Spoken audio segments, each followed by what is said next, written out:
I'm speaking with two-time Emmy-winning composer Trevor Morris, whose renowned work spans television, video games, and film. Recently, Trevor scored Vikings for the History Channel and has Olympus Has Fallen in theaters, directed by Antoine Fuqua. Trevor is also known for his amazing scores to the Tudors and the Borgias on Showtime. Thank you so much for speaking with me today, Trevor. Thanks for having me. So I guess let's start with Vikings. I was so excited when I heard you were doing the series since it kind of places you in another part of history. It seems you're like this go-to guy for. You're becoming an expert with with these historical dramas, and you always add something fresh and new in your signature voice every time. So when you approach a series like be it Vikings or the Borgias or the Tudors, how do you determine the soundscape of that world and what the music should sound like? Well, it's both. It's hard, but it's also one of the parts of my job I love the most, which is, just developing a language in its own way. Uh-huh. Something that's hopefully new. In the case of the Tudors, for example, we now know we were really reinventing the costume drama. The whole series was reinventing the costume drama for everyone who would come after us. It was kind of breaking the mold. So that process was tough. It was trying to figure out what would work and what was modern enough and what was not modern enough, or what was correct to the period, or what it still sounds like movie music. Uh-huh. In the case of Vikings, there is very little recorded music or any notion of what music was, or even instrumentation from that period. So I'm obviously completely free to do whatever I want, but I tend to sort of try to find something that speaks to me of the place rather than be actually musicology speaking correct. Mm-hmm. That part doesn't interest me as much. I don't think it's important that I use exactly the right instrument that was used for that, place and time, because the shows I'm making don't need that. They're a modern reinterpretation of the life of King Henry, or of the Pope, or in this case the Viking culture. So it's kind of a jumping off point more than it is sort Right. of allegiance. Right. So for Vikings, what was the goal musically specifically for that series? Did it pose any new challenges that you hadn't experienced on other shows you worked on? Yeah, very much so. Vikings was hard, man. We did a lot of different attacks at that score to find the tone, because if you look at what you see on screen, there's a lot of wood and earth and leather and ice and very natural elements. And I tried a completely live, organic, all-natural approach. We recorded everything live. Wow. Every percussion part, every fiddle, everything was recorded with a microphone, and no one liked it, strange as it may seem. We all thought, well, it should be something else. It should be a modern thing. So I did a completely synthetic-driven score where it was all more like Cliff Martinez, for lack of a better word. I didn't like that either, so we whittled our way down to the I guess the right combination of things. There is some synth elements, there is some orchestra in there is some folky quality, and I think that blend is what makes it unique. Uh-huh.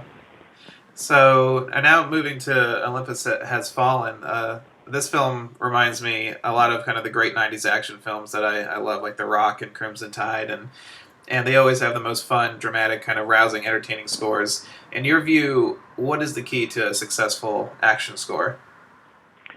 Well, this particular movie, although it's an action thriller, Antoine and I try to stay away from too much of the busy action stuff, and there's some Uh-huh. of that in there. But, it's funny you mentioned the 90s. Antoine and I are both movie lovers, and we talked about Crimson Tide and movies like that. And, for us, the key to making Olympus work was sort of two things. One is to make sure it always felt real, like what you're watching is possible or could be possible to happen. Right. At the same time, support the emotion. There's actually a lot of emotion in this movie, considering that it's, I guess, a quote-unquote popcorn movie. But, we go through a lot of different emotional changes, and the music sort of tracks alongside that to help keep the audience engaged in the story, really. Mm-hmm. And working with Antoine Fuqua, I mean, I've heard he's a very musically inclined director. What did he communicate to you when you first met about the project, and and how did you kind of use him in your process? He's very musically inclined, which is a tremendous gift as a composer, to have someone who is so in tune with music. He loves music. He's a music fan. He loves movie music. So we were already in a great place. Mm-hmm. He had a temp score that was in place. It had some parts that were kind of a good guide, but most of it was not. And he just talked a lot about how he wanted to make sure that we felt the most amount of emotion, whatever that emotion is, if it's tension or terror or dismay or a tender or emotional moment or proud to be American, whatever we're feeling, he kept saying, make me feel the most of that emotion that we can, which is great because action music is there to drive propulsion, which is very important in a movie like this, but the heart and soul of the movie is the emotional journey. And Antoine was really important in helping guide me there. Right. And was finding that how do you I feel like with a movie like this, the pacing and the kind of approach is very essential. How do you kind of find that balance of emotion and adrenaline in that score? Well, I told Antoine what I wanted to do. My aspiration for the score was to have an unapologetically old school element, which is kind of the, for lack of a better term, Jerry Goldsmith kind of, approach where it's big and melodic and orchestral. And those orchestra gestures are very grand. Mm-hmm. At the same time, something very 2013, something very gritty, electronic, and subterranean without giving away the plot as to why that's needed. And that's the blend that I think is the winning combo for us. Is that journey, emotional journey, is supported by the music in both its color textures. Right. There's a time to be wide and scoping and vista-like. There's a time to be insular and kind of in a pressure cooker. You know what I mean? And with a film like this, how essential is it to be, I guess from your point of view, to be aware of the rest of the sound design, the sound effects, and the cutting and the editing when you're scoring action? Does that affect your writing when you know your music will be playing alongside a lot of sound effects? Well, of course it affects, but I mean, in terms of my point of view, it's like breathing for me. I mean, I'm always following the cut and the speed of the cut and the color of the picture and the sound effects, regardless of the genre. So it just is part of who I am and what I do. So, there's but interestingly enough, to that point, there's a big scene in Reel 2 where there's a big gun battle, and instead of doing big music, we actually went the other way, did more of a minimalist approach to let the sound effects, which you knew had to sound big, right, just be big, So there was sort of some strategy involved there too. Which I love. I love when the composers kind of they know when to quiet down and let the sound design really just like absorb the listener. That's really cool. Absolutely. So for you, what was the most appealing aspect of Olympus Has Fallen to you? Like when you started writing, what was the first thing that really grasped onto you? Was it the plot? Was it the act, the writing, the characters? Like what really drove your? Well, first things first is Antoine. He was the most exciting part about the movie for me, is working with him. I'm a fan. I was a fan before I worked with him on the movie, but he's just one of those directors that I just sort of had an instinct that we would get along really great, and it proved true. So that was exciting to have your co-pilot, your collaborator, be someone like Antoine. And then I love movies like this. You know what I mean? With Antoine, I always called it a popcorn movie masquerading as a very serious dramatic arc. So right. And he really aspired for this movie to feel real, and yeah, it's got to be entertaining, and it is all that. But we aspired for it to feel like you really go from the height to the bottom and back up again through this journey. And musically, that was what I latched onto, is let's follow the story. I mean, I fancy myself a musical storyteller anyway, and to follow the narrative of this movie really meant going from wide Copland-esque vistas of the height of the American power to us being taken down to our lowest and back up again. So that's the journey that I went on. And there seems to be kind of a dash of American patriotism in the film. And being Canadian, how'd you reflect that in the music? Well, I mean, obviously, you feel patriotism wherever you're from. So, right. It was, but I've lived in the United States for 13 years now, so I'm, this is as much home as any place else too. But the idea of belonging to something, and the idea of belonging to something bigger than yourself, is a universal theme. It happens to be America in this particular movie, but it wasn't that hard to grab onto. Oh, that's good. Now, I also want to touch on a great show that you composed for, which was 666 Park Avenue, which must have been so much fun for you. But unfortunately, the show got canceled, and that's part of the business. How does that feel, I guess, from your point of view and the rest of the cast and the crew when you get that news that no one really wants to get? Like, what kind of goes through your mind when that process happens? That was a great show. I'm sorry to see it go, but it's sort of the gods of television decide All that right, sort of yeah, thing. yeah. But you get a show like that, it's kind of rare. The acting is fantastic. The actors are obviously iconic, and Terry O'Quinn, and the backdrop is Manhattan, and it has that kind of whole,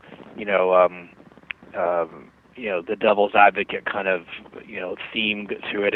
It was a ton of fun to write, especially as a serialized show, because you get to sort of develop those themes each week and carry them over to the next thing and watch them grow. And one of the first cues over for the pilot was their I guess love theme or their relationship theme. Mm-hmm. This little simple piano motif, and it carried through literally the entire arc of the show. It was one of those themes that just worked, And that's the beauty of exploring television, that movies don't get to do that, and that's why I really enjoy television too. Yeah, yeah, and your television work is amazing. I mean, you have the two Emmys to show. So, thank you. And so also I follow you on Twitter, and I noticed that you love to express your love of wine quite a bit. Does the wine drinking help with the score writing? It certainly helps after a tough day, doesn't it? I'm a wine lover, and there are certain things in life that I feel are all connected. Not to get too deep on the subject, but music and say love or relationships or food or wine or even science to a certain way. There's something about big ideas like that, things that are timeless, like if you're into cooking and you're baking your grandmother's recipe for something, you can go back in time in a way, if you know what I mean. Right, yeah. They've been making wine for as long as there's been any kind of recorded history, and the art and science of making it, and it's consumed in a linear way, the way music is. You start it, you finish it, then you think back on it, There's a lot of analogies to making and enjoying wine as there is to making and enjoying music, so that part of it appeals to me, and it's an intellectual pursuit, and it's just a passion, so it's a great, and it tastes good, so there's that too. Absolutely. That's really cool. I love bringing kind of world connections into music and making it all the more personal, and definitely shows in your work, and so that's really cool. Well, to wrap up, I always like to ask composers, if you could score any film ever made with no disrespect to the original composer, which film would you choose? And in our last interview, you said Star Wars. Is that your same answer? I probably have to stick with that, although it's tough because it's one of my favorite scores. So maybe I'll switch it over to, just to be different. Maybe I'll switch it over to how about Aliens? Okay. Either the Ridley Scott or the James Cameron one, that sort of thing. But those sort of movies, I love those sort of movies. And Star Wars 7, it's a great source of speculation as to who will be scoring it. Right. I mean, if the phone rang and they said we want you to score Star Wars 7, I mean that would be over the moon. So that it's just because I connect to that. Obviously it's a global phenomenon as a movie franchise, but I connect with it because it was one of my first experiences with the movies as a kid, Yeah. So it's stuck. It's been a friend with me my whole life. That's the great thing about movies or music or things like that. I remember the movie the summer I had my first girlfriend. Wow. Things like that. And I remember where I was when Indiana Jones came out, and I remember where I was when I saw The Fugitive, and on and on. So, those connections are part of who you are. It's the fabric of what makes you you. So, Yeah, absolutely. Star Wars has been with me for so long, it's tough to not put that at the top. Well, it should be very exciting to see what JJ does with the new trilogy, of if he stays with the entire trilogy or not. So that should be really cool. But also, maybe I should ask, try to twist that question. If you could score a film or a series in any historical time period, what would it be that you haven't done yet? I've done a lot of those time periods. I would say, I was watching Master and Commander, The Far Side of the World was on TV the other day. Great film. And I love that whole strategist, maybe Napoleon or, those sort of great ship battles, that kind of strategy stuff really appeals to me because it's sort of a lot of thinking involved. Uh-huh. It's got the brains and the brawn mixed together. Yeah, I know Spielberg's doing a miniseries about Napoleon, so I'll be Right. asking the agents about that one, that's for sure. Yeah, that's. I think he's basing it off of what Kubrick started doing back like in the '70s. So that should be really cool. Yeah.